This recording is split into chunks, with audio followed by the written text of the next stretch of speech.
As we're set to approach the mid-season finale next week, this episode provided an hour of self-reflection for the characters whilst building upon what's going to be an epic mid-season finale where the family are set to turn on each other. With the cattle contracting brucellosis and threatening the earnings of the ranch, paired alongside Jamie looking set to turn on his father on the public stage, this episode put all the groundwork in.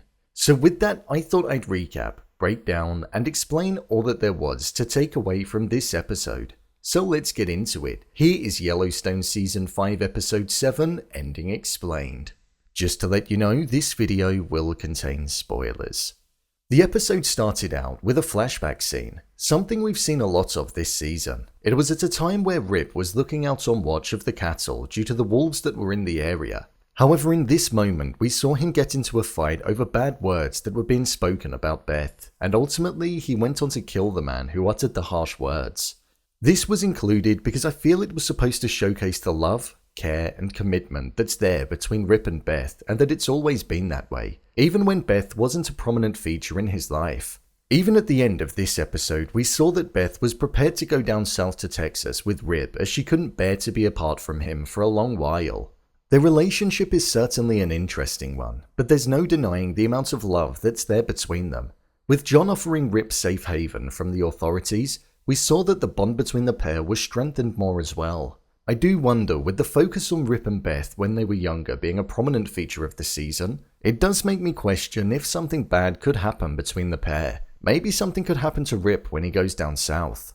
In the present day, with the threat of the livelihood of the ranch being extremely apparent due to the rapid disease spreading amongst the livestock, and then also the threat coming from the horizontal direction with Jamie looking to impeach his father, it seems as though being John Dutton is going to become a hard job for the foreseeable. After having a relatively easy run as governor so far, the future isn't looking so bright. Let's break this video down by the endings of the main characters.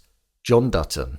John has had a relatively easy ride as governor of Montana in his short stint so far. He became governor for the sole reason of being able to stop market equities from building the airport on the land, and we saw that he was able to get the lease revoked and prevent that from happening within the space of a couple of days. So since then, all of his other time has been spent on his ranch, and he's not really done much work for the state, other than the firing of a lot of his staff and bringing in Summer for his own personal reasons. And whilst we're on that, we saw them actually share an intimate moment in this episode too, despite the threat of there being controversy if they were spotted. We saw that the struggle of the disease spreading throughout the cattle is likely to hit the ranch hard if they don't survive. All of the cattle would essentially be destroyed by the state if the disease was rampant within them, which means that there would essentially be no profit for the Yellowstone ranch in an already struggling time. This season has focused on John being stuck in the past in multiple different ways. When he's leading Montana, he's speaking of it as if it's 100 years ago and how it should essentially go back to how it was, which in turn would ultimately make the state struggle in terms of tourism, which at the moment is its biggest moneymaker. And the same applied to the ranch. What worked 150 years ago is something that he's mimicking today, when since then people have changed, the market has changed, and customers have changed. This episode was the calm before the storm for John Dutton, and I feel we're going to see a real changing character in the coming episodes, where he will have to pivot and change some of his viewpoints for the survival of his ranch and his place in power. It all has the potential to crumble around him, so I'm interested to see what's going to happen.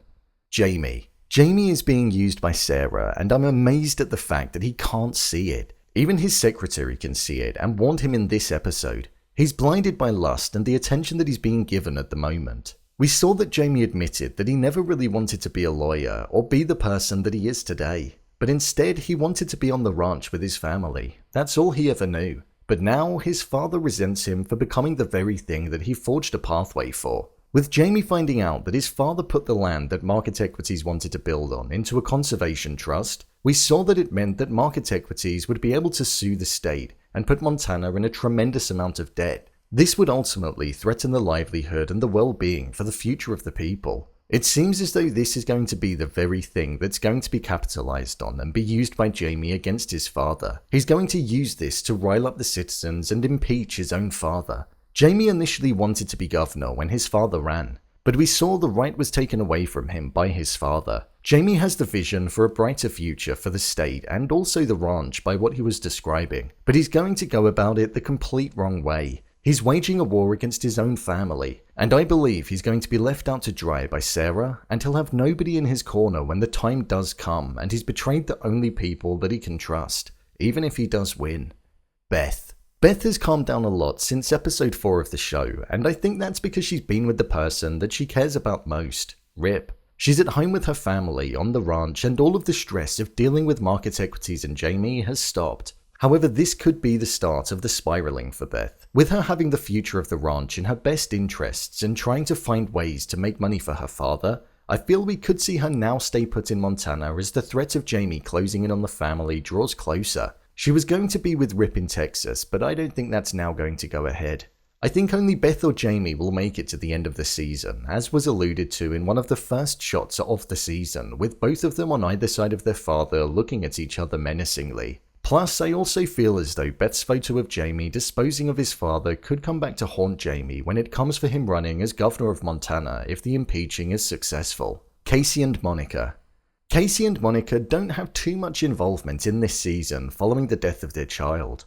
We're mainly seeing them navigate the space and find their place within the family again. With Kayce's vision from last season not coming to anything yet, I do wonder if it will come to the forefront again in the mid-season finale, or in the latter half of the season. Even though they've just lost their child, which was a tremendous weight on them, I can't imagine their arc just being floating around the ranch for the rest of the season. There has to be more for them. I thought episode 7 was a good one. The show's actually been improving more and more as the weeks have gone on. The scenery, shots of moments where they're carrying out jobs, and the incorporation of the music that suits the tone and environment is perfect when watching, and it makes it completely different to any other shows that are out there.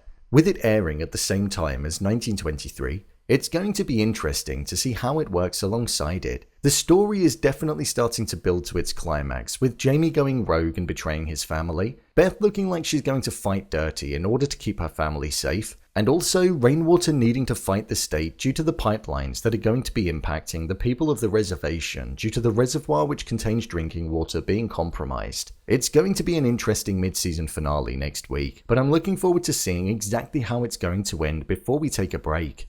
So, there you have it. Yellowstone Season 5 Episode 7 Ending Explained.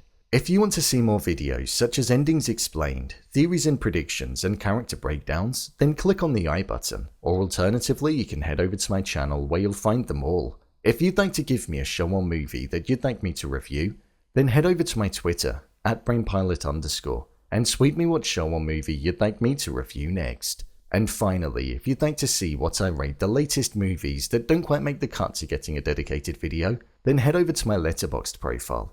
It's where I rate the latest releases in real time. What did you think of this episode? Leave a comment down below, and don't forget to subscribe. I'll see you next time.